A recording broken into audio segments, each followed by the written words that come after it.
54岁男演员夏靖庭去年6月才升格当爸爸，没想到今15日再传出太太怀上第2胎，且目前已有3个月身孕。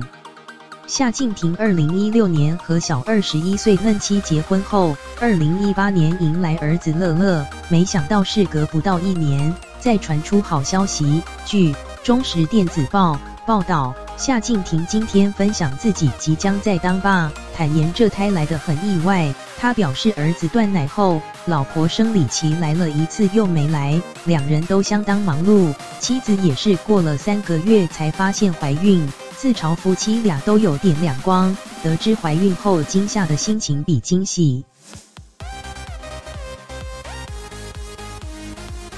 如今大儿子乐乐才9个月大，夏靖庭表示2胎完全不在计划之中。据 eToday 报道，夏靖庭经纪人表示，他们夫妻俩得知后相当惊讶，第1胎还是辛苦很久才有的，没想到这1胎这么快就来了，完全没预料到。夏靖庭表示，1年内添2个成员，虽然有点手忙脚乱，但这都是上帝的恩赐，学习如何当一个好爸爸、好老公，并笑称自己晚婚，现在有点赶进度。